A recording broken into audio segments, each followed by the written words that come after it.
Hey, what's up guys, John here. Tens of millions of real estate investors are on the verge of losing everything. I'm not talking just here in America. Now Mexico City is enacting the strictest rent control laws since 1940. And now they have a new president. August 22nd, just 7 days ago, they brought forward this law. You look at Canada, Justin Trudeau is bringing forward the Renters' Bill of Rights. We're announcing new protections for renters and new pathways to home ownership. We're going to create a Canadian Renters' Bill of Rights. And now here in America, we have the same, almost verbatim, Bill of Rights that Canada has. The Biden administration is planning to launch what they're calling a Renters' Bill of Rights. What are the odds? In London, they are bringing forward rent control and pushing forward towards rent control. The London mayor is saying that he wants the power to control rent across the London boroughs. You look at all these different countries, they're moving in the same direction. It almost reminds me of what happened just 4 years ago in this country where a major problem was declared and every country locked arms and said, look, we're going to work together to find a solution here. The same thing is unfolding in real estate. I mean, this is what's happening. But what I think is fascinating here is the conversation in America about a 5% rent cap, where rents can't go higher than 5%. If I'm reelected, we're going to make sure that rents are kept at 5% increase. Well, when you have Allstate Insurance Company just got the okay to raise their premiums 34%, what would that mean for a landlord that bought at the height of the market? Well, it would mean major losses for that landlord. And most real estate investors became real estate investors the last couple of years as the biggest bubble in history was formed.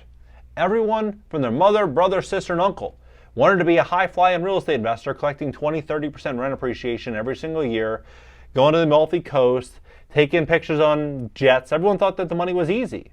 Well, now we're walking into a storm, and I think this storm is going to present a major opportunity for savvy investors that have been around for a very, very long time, that have economies of scale, and other investors that are sitting in cash. Great credit, they're ready to rock and roll. I think we're going to walk into this situation. In this video, I'm going to show you. I mean, look at this, for example. 87% of residential investors have regrets about their investments. 87%. Common issues include dealing with bad tenants, 51%, and severe property damage caused by bad tenants. Now, they say 51% dealing with bad tenants. Can you imagine with a Renters' Bill of Rights? What that means is that tenants they're equipped with their own free legal network, free attorneys. They're able to go on strike and unionize in a building, meaning if you have a 10-unit building, you can get 2 or 3 tenants to get together to tell the other 6 or 7 or 8 tenants not to pay, and then everyone will get an attorney. And then they can try to negotiate with the landlord. They have things such as going as far as clean and fair leases, where the attorneys would be able to work with the landlord to negotiate leases. I mean, all of this, I think, is going to be a curveball for landlords that thought that they were just going to buy a building and jack rents 20-30% a year and cruise off into the sunset. I'm going to break this down for you, show you exactly what's going on, why I think we're walking into a major, major shift in real estate and a major opportunity to build wealth. Please hit the like button, hit the like button. YouTube will share this content, educate more people about what's really going on in America's housing market. And if you'd like to fix your credit to position yourself for this massive wealth transfer, we'd love to help you at my company, GreatCreditFast.com. That's GreatCreditFast.com. If you have late payments, medical bills, charge-offs, foreclosures, bankruptcies, repossessions, or any negative or derogatory items in your credit report, go to GreatCreditFast.com. Click the link in the description just below this video. Schedule a free call for tomorrow and check out reviews on Trustpilot. Take a look at this. So they say that the current inflation rate is 2.89%, right? Meanwhile, Allstate, disagrees. But I think this is very, very fascinating. The new president of Mexico, Claudia Sheinbaum, this is announced June 3rd, right? June 3rd. Well, now, August 22nd, just 7 days ago, Mexico City Assembly okays the strongest rent control since the 1940s, limiting rises to the inflation rate. Now imagine this. Imagine inflation is 2.89%, so you can only increase your rent, the landlord can only increase it 2.89%, but insurance goes up 20%, or 30%, or 34%, like Allstate's example. And property taxes go up, and the cost to maintain properties goes up. What will that mean for a landlord that's leveraged? It's going to mean lights out for that landlord. That's what it's going to mean. But for the landlords that don't owe any debt, they have basically own the property outright, they're going to have more ability to pivot and move around this crisis, but not many people are in that position. So they go on to say that the legislature of Mexico City approved the most ambitious rent control law in the last 80 years, since the 1940s, limiting rent increases to the rate of inflation in the previous year. Rents in the vast city of 9 million inhabitants were essentially frozen in the late 1940s and remained so for decades on older buildings. Those controls were largely lifted in the 1990s. The new law will also require landlords to register all rental agreements with the city. It was unclear whether the new law will allow landlords to charge more for improvements on their properties. Mexico City, like many others around the world, have seen complaints that rents were shooting up because of digital nomads and short-term rentals, but it appears that largely affected only a handful of touristy neighborhoods near the center of sprawling metropolis, right? So you have that. Then you have Canada issuing the Renters' Bill of Rights. Announced as part of the 2024 federal budget, the Canadian Renters' Bill of Rights proposed a creation of new protections for the country's renters and new paths to homeownership. The budget as a whole consists of over 400 pages, more than $52 billion in new spending over the next 5 years. Then you have here, London. Rent controls are becoming increasingly popular in many European nations, but experts note that they rarely solve housing crisis on their own and can even scare away investors. Rent control policies, whether on local or national level, that aim to cap house prices, they are intended to keep housing affordable, but least for the vulnerable parts of the population. However, the policy and its critics. In Sweden, for example, rent controls effectively toppled the government there. In Germany, the matter was subject to a year-long legal battle. Meanwhile, lawmakers in the Netherlands, the UK, and Ireland have all had similar discussions about the property markets. So you see all these markets are moving into this. They're blaming Airbnb, they're blaming investors, they're blaming everything, but they take no account for the problems of which they caused. Sky-high inflation, sky-high property taxes, sky-high energy bills, and policies that are going to increase energy costs. All of these costs are going to be pushed onto the tenant. If they really wanted to drive down rents, wouldn't they make it more easier for landlords to provide a cheaper solution, for investors to build more real estate, to allow more inventory to hit the market?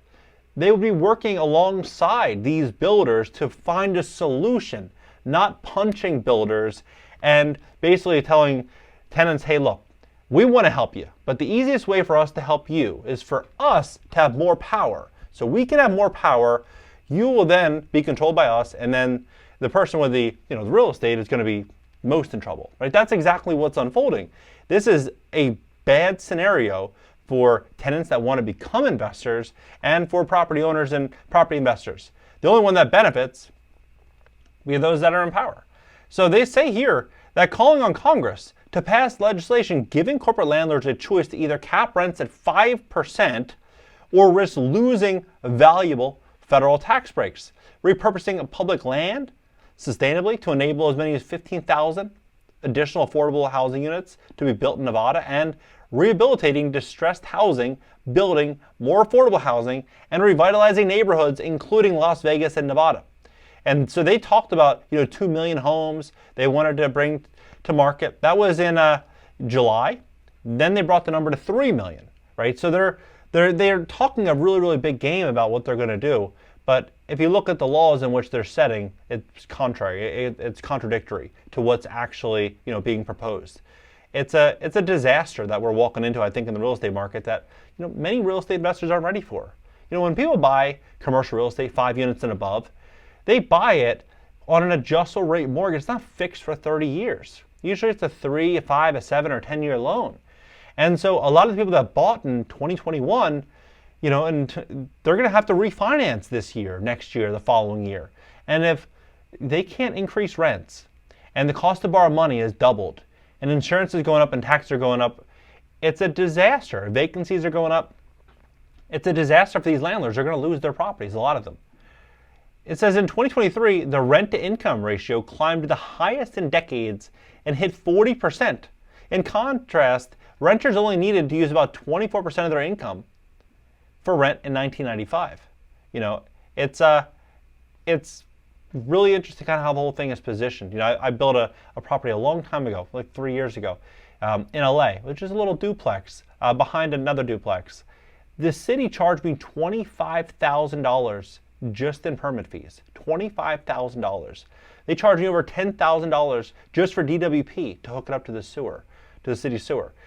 It was a big racket. The entire thing was a huge racket. It cost me a fortune. Do you think that a builder building a 50 or 100 unit building that's spending millions just to be in full compliance with the city is able to offer rent for $1,000 or $1,200, $1,500? No. That's why they offer all the bells and whistles.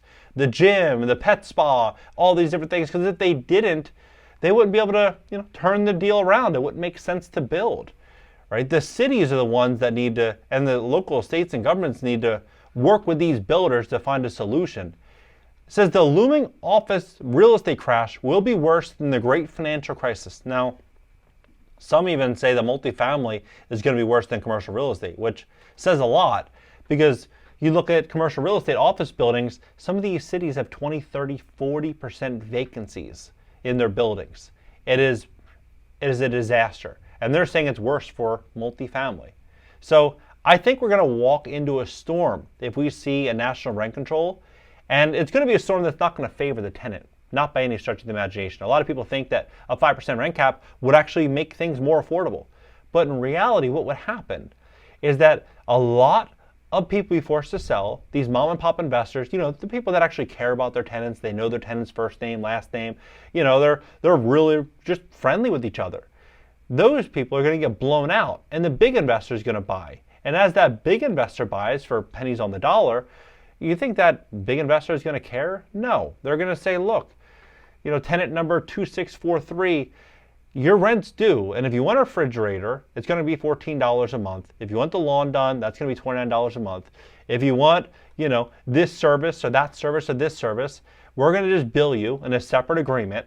And we're going to keep your rent at 5%, but there's going to be this side contract where you're going to pay us an extra $200, $300, $400 a month. There's going to be all these different contingencies and plans for them to monetize the tenant. That's what's going to happen. It's not going to be some perfect fairy tale. I wish there would be a perfect fairy tale for a tenant and for a landlord, everyone to work together. But you look at where this is all going on a global scale, you realize that that's likely probably not going to happen. But I do think there's going to be really, really big opportunities to invest based on the current level of risk that's being injected into the market. Because these newfound risks are going to change the desirability of buying these properties. I think it's going to pull a lot of investors out of the market. And I think there's going to be a smaller pool of buyers and a larger pool of sellers, meaning supply and demand will dictate and determine price. You're going to see prices come down on a lot of these properties. I think it's going to present an opportunity for those that are looking to enter that market and take on that risk. What do you think about this entire situation? Let's have a conversation about this below. If you'd like to fix your credit to position yourself for funding for a duplex, triplex, fourplex, we'd love to help you. FHA and there's a lot of different loan products that are coming out. 5% down payment for a fourplex, 5% down. So if you're looking at a $400,000 deal and you could put 20 grand down and you could live in one unit and you can collect rent on the adjacent 3 units, that might be a good situation where you can live for free. So there's going to be a lot of opportunities like that as mom and pop investors kind of bleed out here as this all kind of goes forward. So if you would like to fix your credit to position yourself for funding, we'd love to help you if you have late payments, medical bills, charge-offs, foreclosures, bankruptcies, repossessions, or any negative or derogatory items on your credit report. Click the link in the description just below this video, schedule a free call, check our reviews on Trustpilot, and catch you next video.